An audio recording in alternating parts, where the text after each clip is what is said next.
Shalom ladies, kita bersyukur kepada Tuhan karena Dia kembali menyatukan kita dalam persekutuan bersama Komisi Wanita GKY Mangga Besar.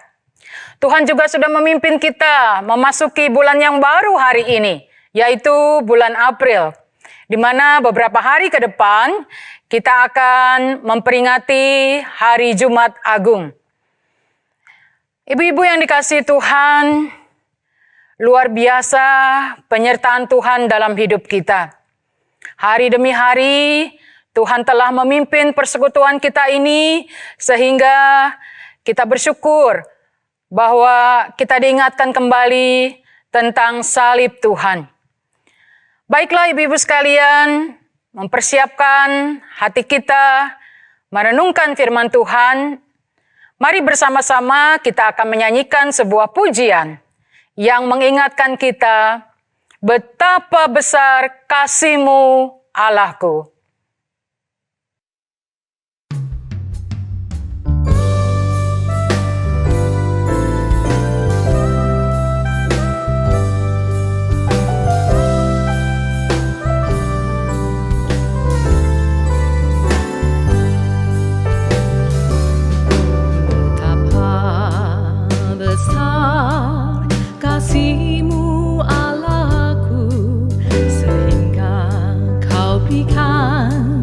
Yesus padaku, supaya aku tidak binasa, melainkan beroleh hidup yang kekal. Ku sembah Kau, ku sembah Kau, Engkau yang layak untuk ku sembah. Ku sembah Kau, ku sembah Kau, Engkau yang layak untuk ku sembah.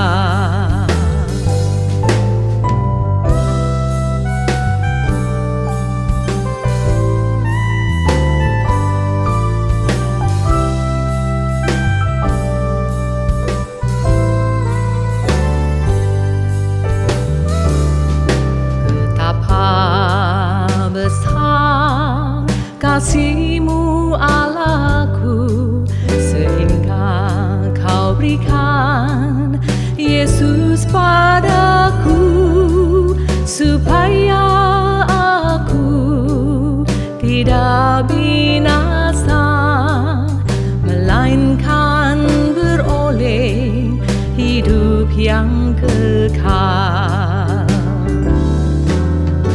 Ku sembah Kau, ku sembah Kau, Engkau yang layak untuk ku sembah. Ku sembah Kau, ku sembah Kau, Engkau yang layak untuk ku sembah. Ku sembah Kau, ku sembah Kau, Engkau yang layak untuk ku sembah. Ku sembah Kau, ku sembah Kau, Engkau yang layak untuk ku sembah. Engkau yang layak untuk ku sembah.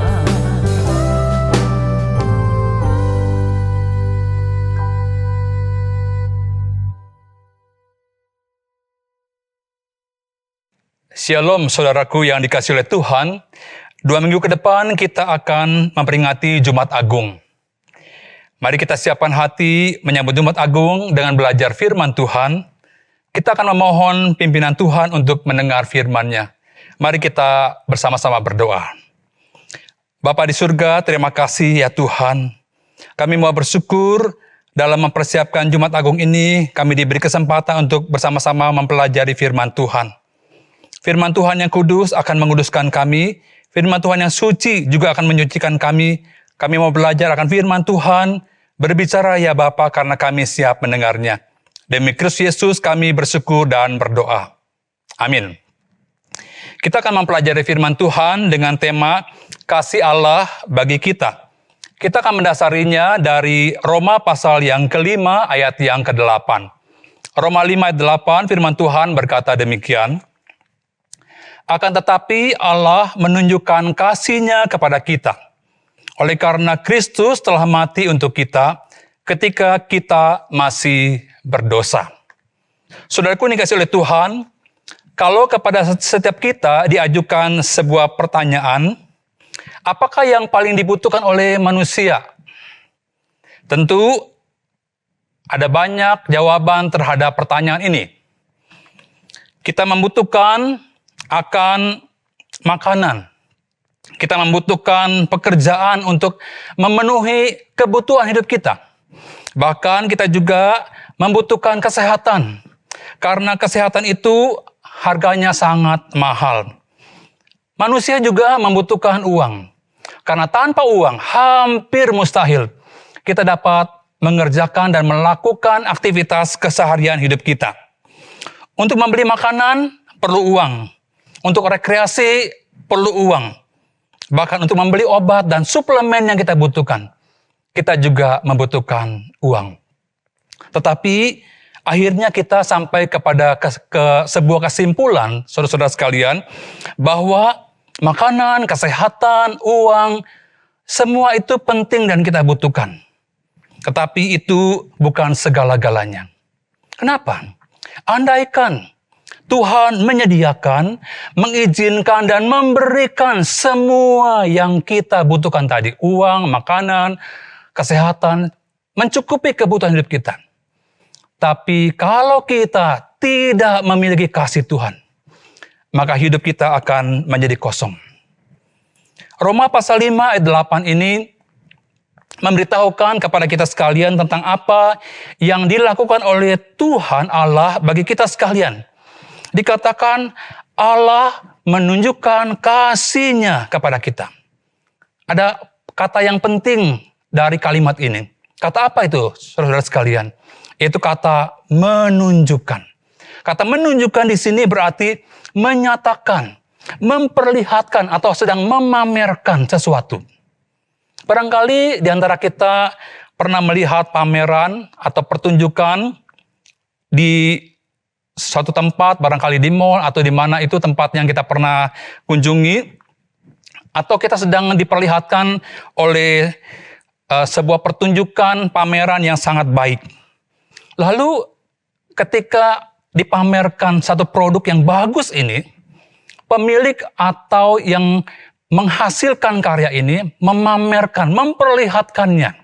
Ketika dia memperlihatkan karyanya itu, maka dia bukan hanya memperlihatkan, dia juga memamerkan dengan sangat bagus, lalu dia juga memberikan pujian kepada karyanya itu.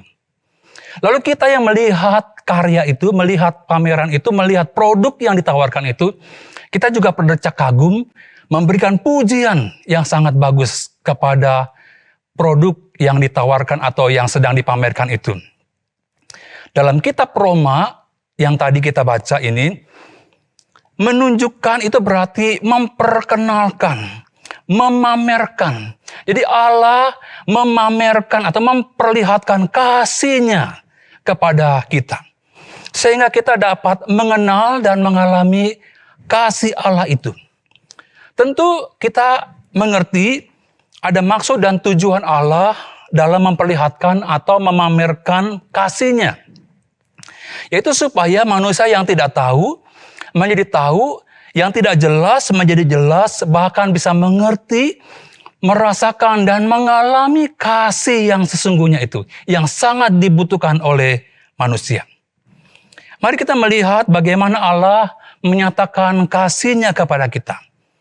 Kasih Allah itu seperti apa dan bagaimana? Yang pertama adalah Allah mengasihi kita saat kita masih berdosa. Saudaraku, firman Tuhan dalam kitab Roma pasal 3 ayat 23 berkata, karena semua orang telah berbuat dosa dan telah kehilangan kemuliaan Allah.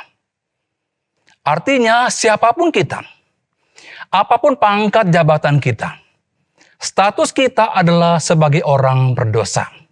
Tentu kalimat ini ada beberapa orang yang menyanggahnya. Kenapa menyanggahnya? Karena ada beberapa orang yang kita temui di dunia ini, barangkali di lingkungan masyarakat kita tinggal, orangnya baik sekali.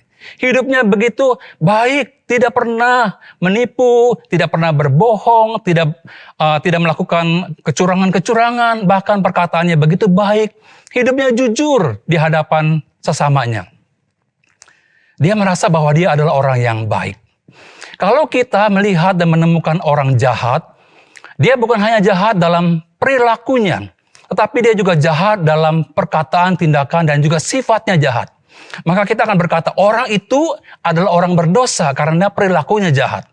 Bagaimana dengan yang tadi, yang memang baik perilakunya, sifatnya, perkataannya, hidupnya dengan jujur, adalah orang yang baik. Apakah dia digolongkan sebagai orang berdosa? Ya, saudara sekalian. Kenapa? Sebab dosa itu merupakan sebuah hal yang dimana kita bisa mengerti bukan karena perbuatan saja disebut sebagai dosa dan orang berdosa. Tapi lebih kepada status kita. Kenapa disebut status? Karena kita berasal dari keturunan yang sama. Keturunan siapa? Keturunan Adam. Jadi ketika Adam berdosa, maka seluruh keturunan Adam sampai kepada kita. Statusnya adalah orang berdosa. Bukan hanya itu.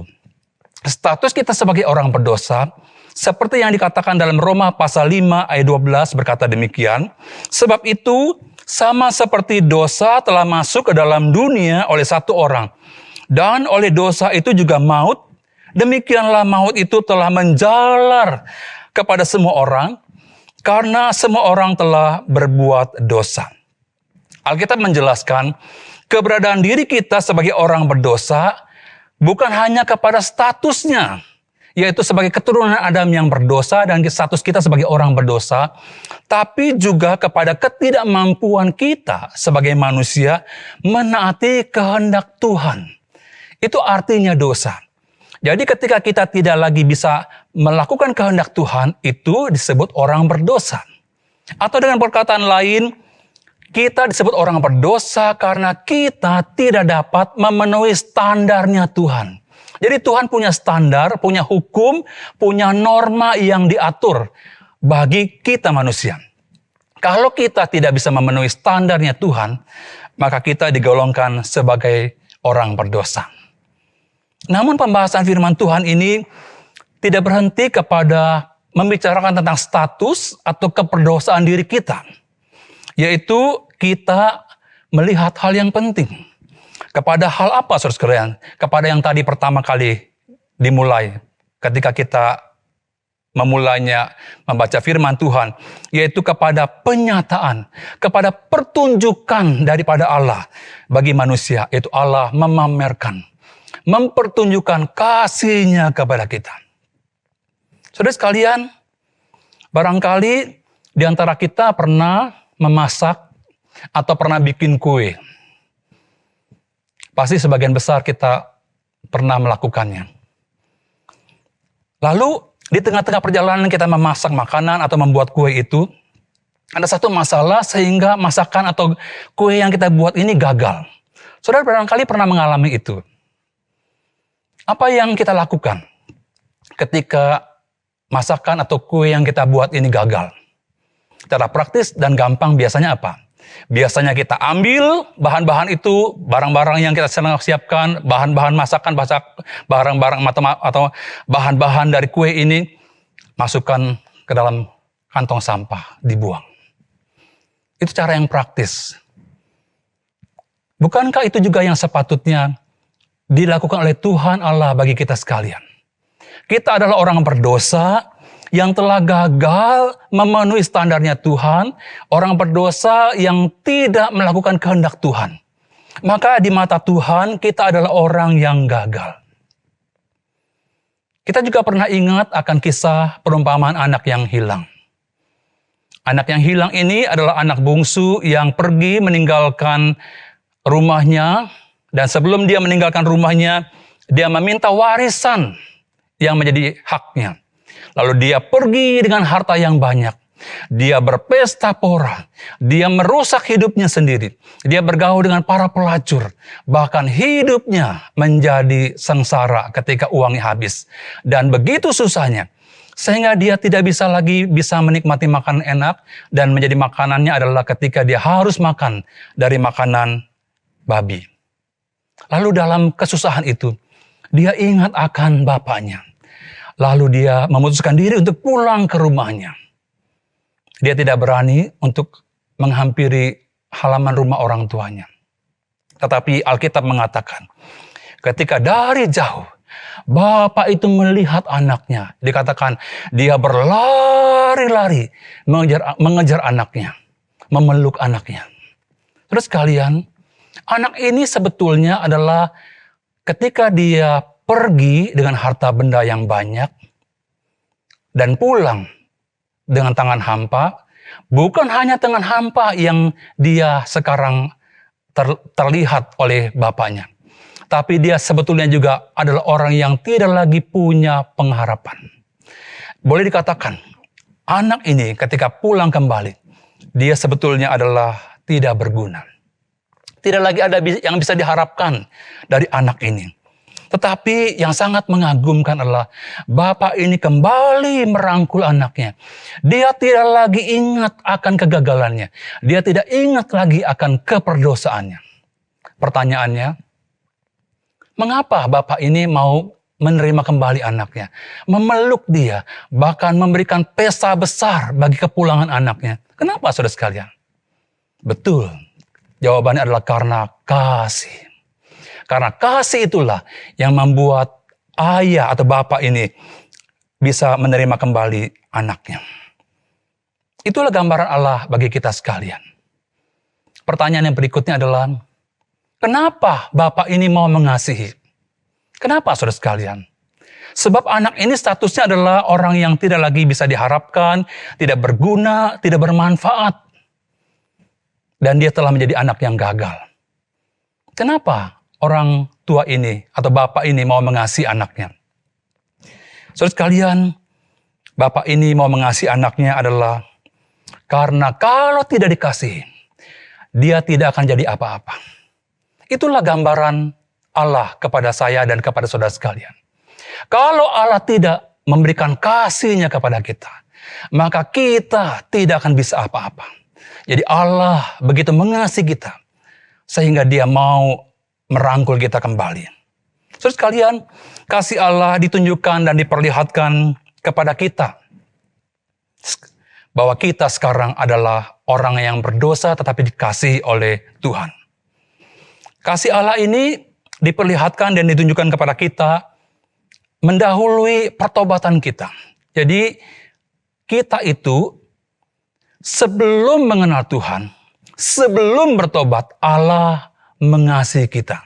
Jadi jangan dibalik ya. Artinya begini, sebelum bertobat,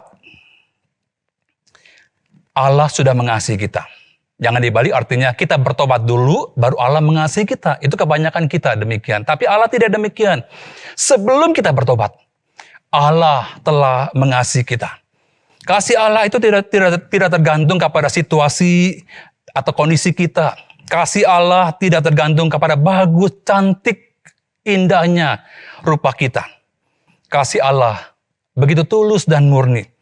Oleh sebab itu Allah mencari kita. Dia menunggu kita untuk kembali. Dia mengasihi kita sebelum kita bertobat.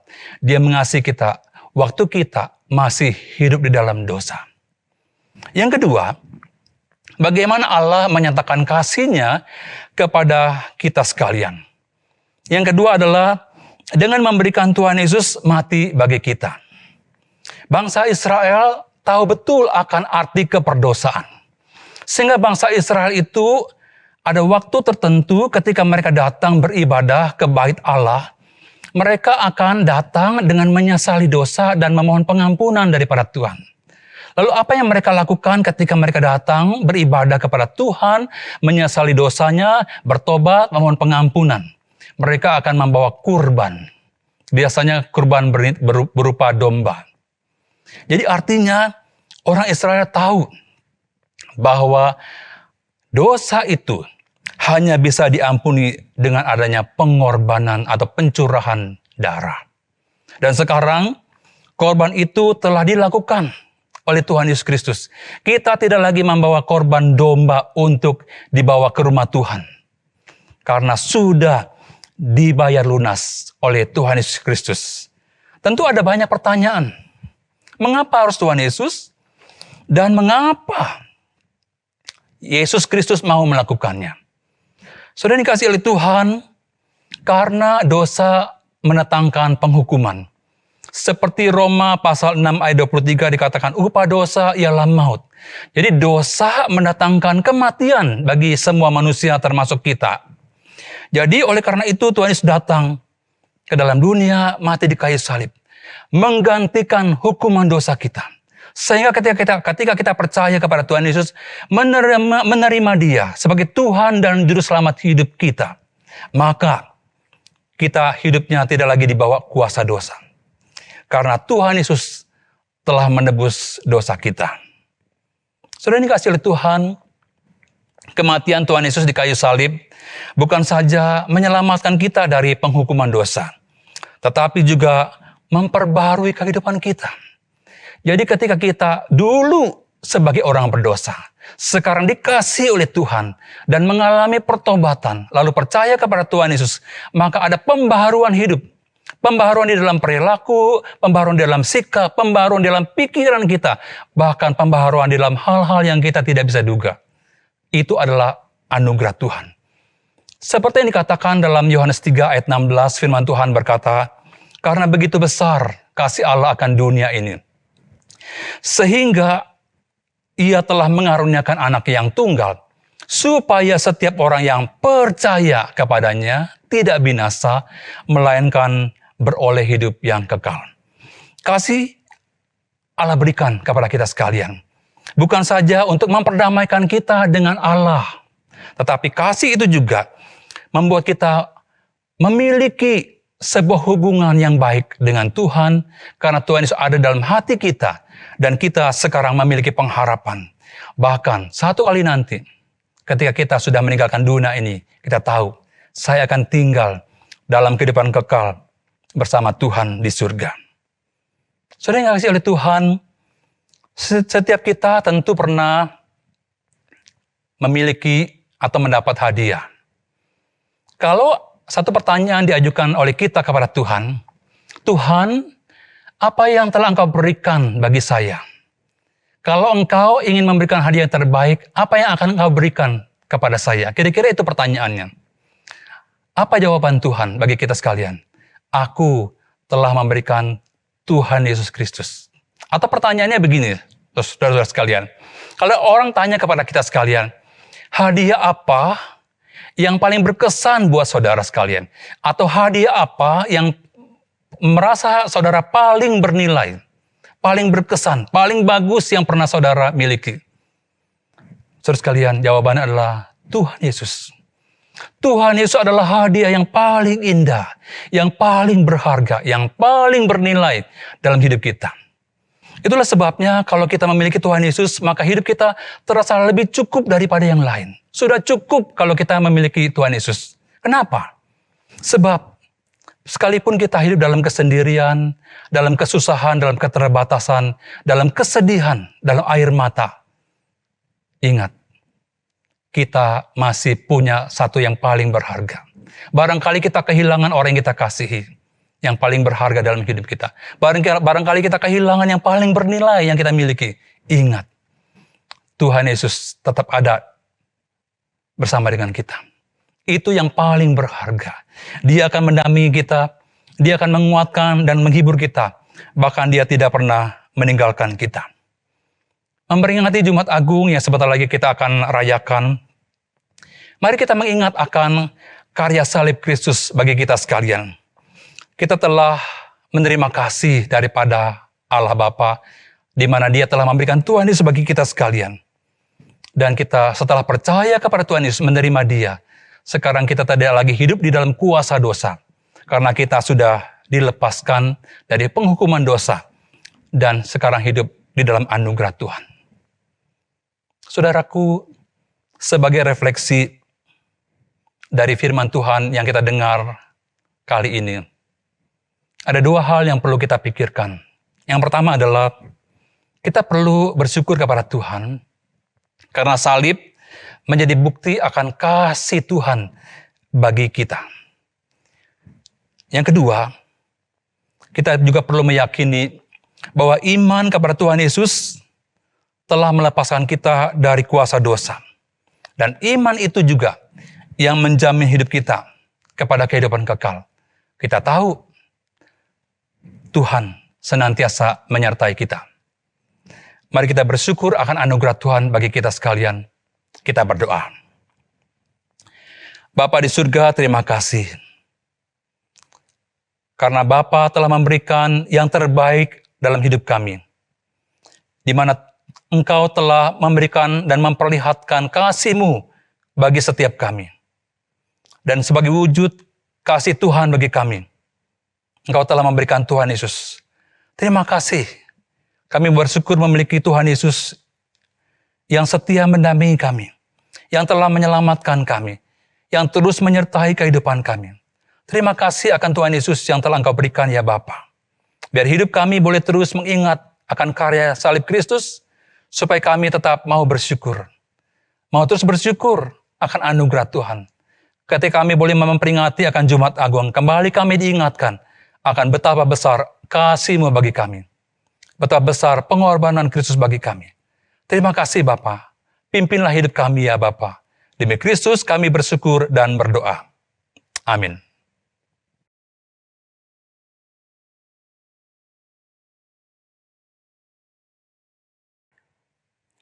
Puji Tuhan, ibu-ibu sekalian, kita sudah mendengarkan firman Tuhan untuk mengantar kita, mempersiapkan hati kita, menyambut Jumat Agung.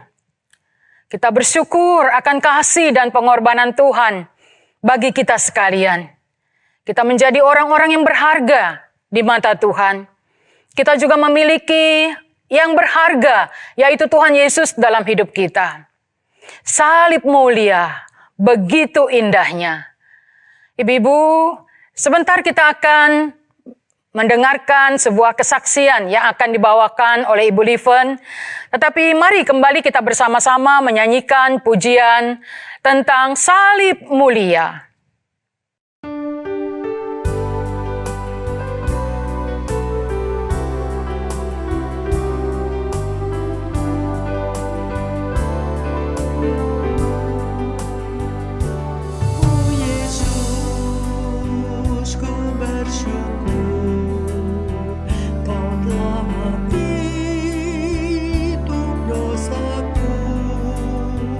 Dan membawaku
Shalom ibu-ibu sekalian.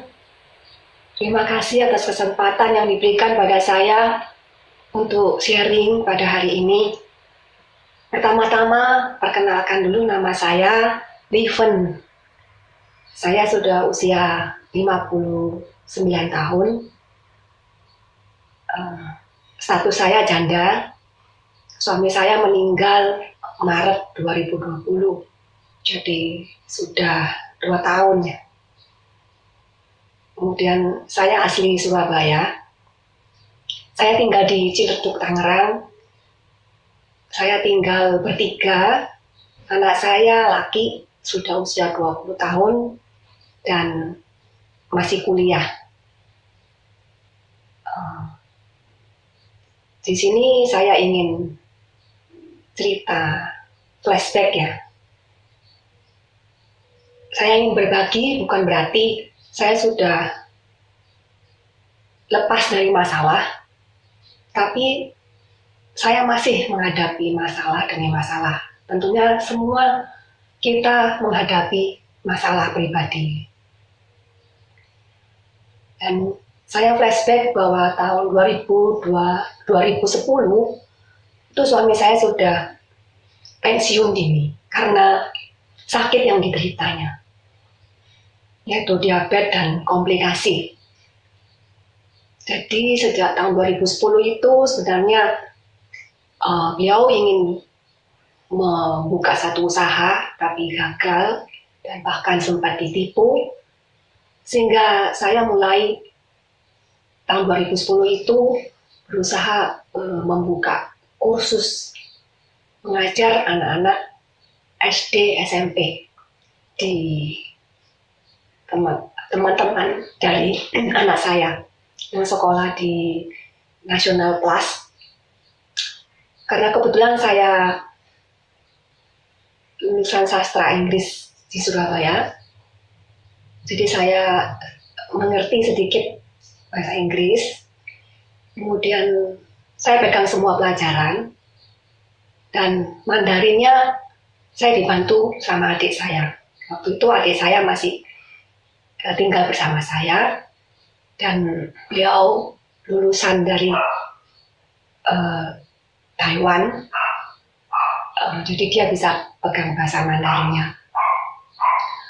Tahun 2010 sampai sekitar 2018 saya mengajar. Kemudian 2018 itu adik saya sudah ada pekerjaan tetap yang tidak bisa ditinggal, sehingga saya juga akhirnya melepaskan kursus itu dan mulai menekuni atau fokus di perusahaan MLM, multi level marketing, yang menjual suplemen dan bahan-bahan kecantikan. Sampai sekarang. Saya flashback itu, dan saya ingin menceritakan bagaimana saya menghadapi masalah-masalah hari lepas hari. Pertama-tama, saya mempunyai iman yang positif.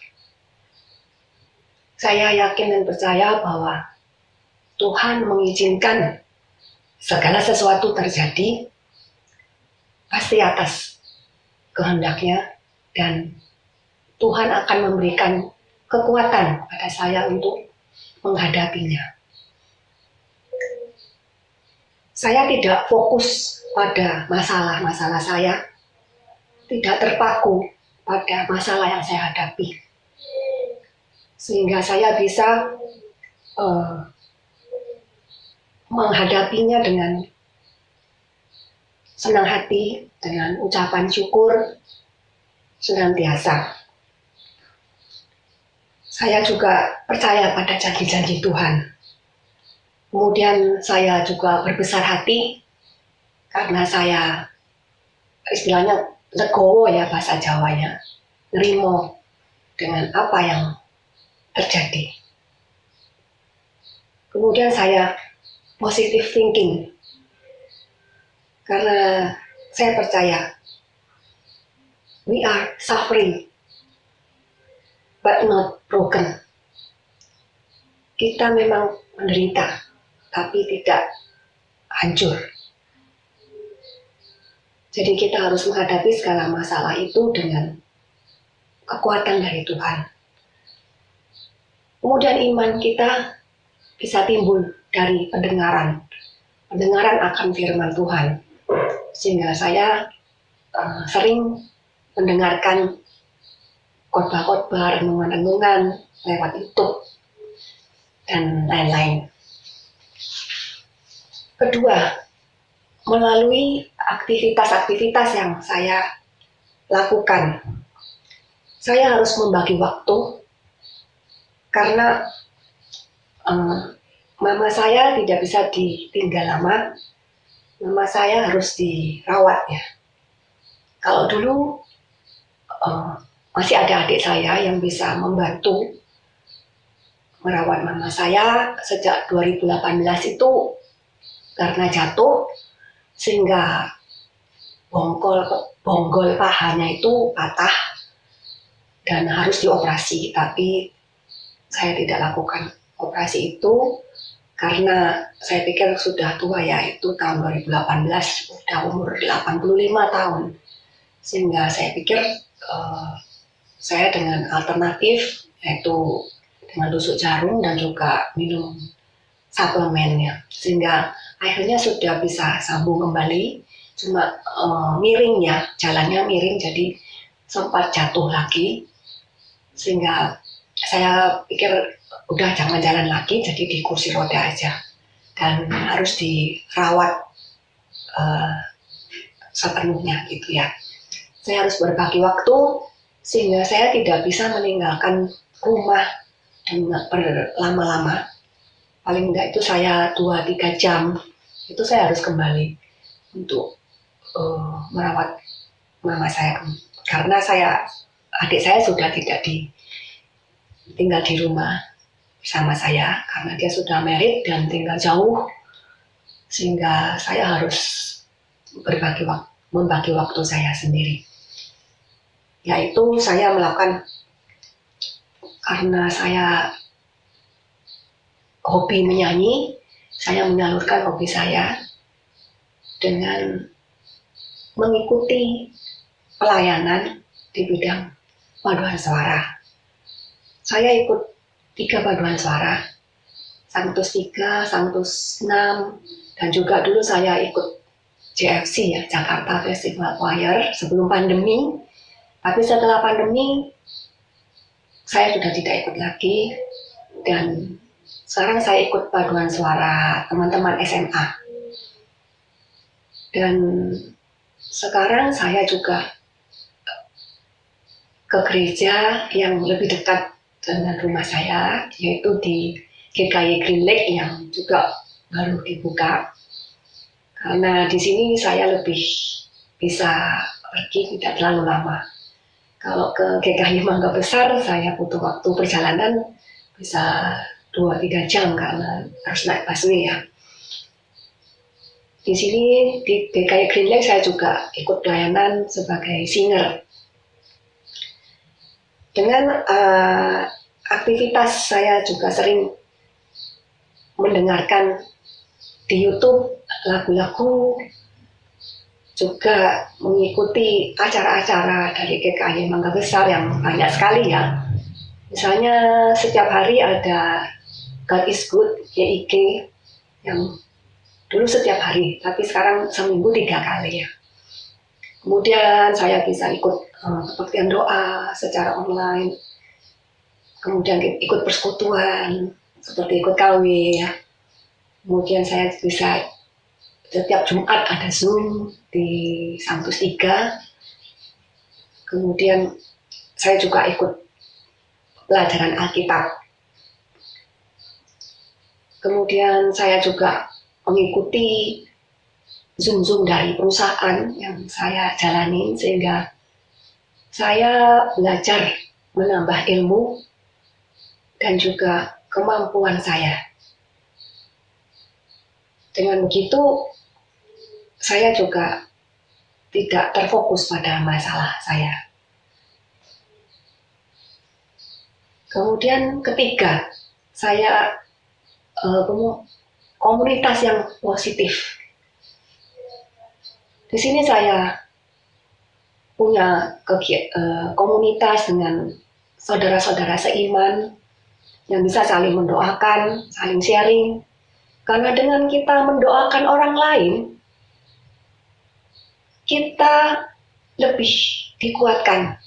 Dan kita melihat bahwa bukan kita sendiri yang menghadapi masalah, tapi orang lain juga banyak yang menghadapi masalah. Tidak terfokus pada diri sendiri. Kemudian saya juga bergaul dengan saudara-saudara seiman, dengan tetangga, di mana sekali-sekali saya bisa jalan bersama, shopping, dan belanja gitu ya. Sehingga juga saya tidak jenuh gitu ya di rumah. Dan selalu mengucap syukur dengan teman-teman yang ada, yang di sekitar saya. Keempat, itu dengan komitmen. Komitmen itu berarti saya punya ketetapan hati. Saya harus setia pada pelayanan yang saya ikuti, ataupun juga pada keluarga saya. Juga saya harus punya komitmen di dalam perpuluhan. Bukan berarti saya sudah berkelebihan. Bahkan income saya pas-pasan, kadang kurang. Memang tidak stabil tiap bulan. Tapi saya berusaha untuk berkomitmen perpuluhan. Dan saya percaya berkat Tuhan itu selalu ada. Lewat apa aja, karena Tuhanlah sumber segala berkat. Demikian sharing saya. Terakhir saya ingin menutup dengan sebuah ayat di Filipi 4 ayat 6 sampai 8 dan ayat 13. Janganlah hendaknya kamu khawatir tentang apapun juga, tetapi nyatakanlah dalam segala hal keinginanmu kepada Allah dalam doa dan permohonan dengan ucapan syukur. Damai sejahtera Allah yang melampaui segala akal akan memelihara hati dan pikiranmu dalam Kristus Yesus. Jadi akhirnya, saudara-saudara, semua yang benar, semua yang mulia, semua yang adil, semua yang suci, semua yang manis, semua yang sedap didengar, semua yang disebut kebajikan dan patut dipuji, pikirkanlah semuanya itu. Ayat 13, segala perkara dapat kutanggung di dalam Dia yang memberi kekuatan kepadaku. Amin. Kiranya sharing saya bisa menjadi kekuatan bagi ibu-ibu sekalian.